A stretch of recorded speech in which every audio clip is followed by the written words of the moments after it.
Հնդկաստանը պատրաստվում է Հայաստան մատակարարել պայմանագրով նախատեսված զինտեխնիկայի հաջորդ մեծ խմբաքանակ։ Այդ մասին տեղեկացնում են ռազմաարդյունաբերական համալիրում հնդկական մամուլի աղբյուրները։ Թեմայի շուրջ կզրուցենք Արտյոմ Երկանյանի հետ։ Արտյոմ, ինչ սպառազինության մասին է խոսքը։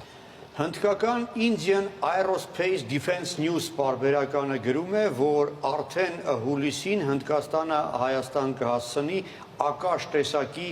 այդ հրթիռային համակարգերի երկրորդ խմբաքանակը։ Մամուլում այդ տեղեկությունը ամենևին էլ պատահական չէ եւ վստահ եմ, որ դրա նպատակն է ցույց տալ ամբողջ աշխարհին, որ Հնդկաստանը հավատարիմ է իր պայմանագրային պարտավորություններին եւ պատրաստվում է ամբողջությամբ կատարել իր պարտավորությունները, չնայած դրան, որ զենքը այժմ հենց Հնդկաստանին էլ է պետք հաշվի առնելով Պակիստանի հետ ռազմական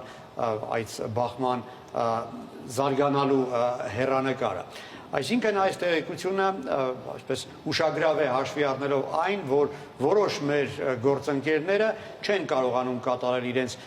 պայմանագրային պարտավորությունները ողջ ծավալով, հաշվի առնելով այն, որ իրենց եւս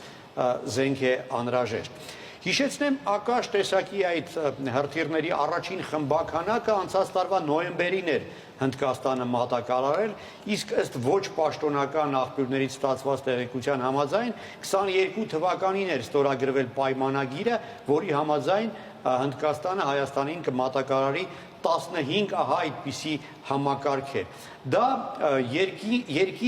երկինք համակարգի այդ տեսակի հրթիռներ են, որոնք իզորու են 25 կիլոմետր հեռավորության վրա ոչնչացնել անօդաչու սարքեր, ինքնաթիռներ, բալիստիկ հրթիռներ եւ բավական արդյունավետ զինատեսակ է։ Բայց ինչն էր կարևոր, որ այդ զինատեսակը մինչ վերջերս երբեք փորձարկված չի եղել իրական ռազմական գործողություններում։ Եվ միայն Հնդկաստանի եւ Պակիստանի միջև այս վերջին զինված բախումներում առաջին անգամ այդ համակարգերը փորձարկվեցին եւ ինչպես կարողանում եմ հասկանալ, ամբողջովին արդարացրել է իրեն այդ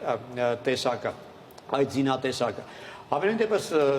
հնդկական մամուլում գրում են, որ անգամ գերազանցել է բոլոր սպասելիքները եւ այդ հրթիռի գլխավոր ստեղծող դոկտոր Պրախլադա Կամարոն հայտարարել է, որ իսկապես չէին սպասում, որ ահա այդպիսի մեծ արդյունավետություն կունենա Ակաշ տեսակի հրթիռը։ Նույնպես բաց աղբյուրներից ստացված տեղեկություններից կարող ենք հասկանալ, որ Պակիստանյան բազմաթիվ անօդաչուներ, ինքնաթիռներ խոցվել են սահմանի հենց այն հատվածներում, որտեղ տեղաբաշխված են եղել Ակաշ տեսակի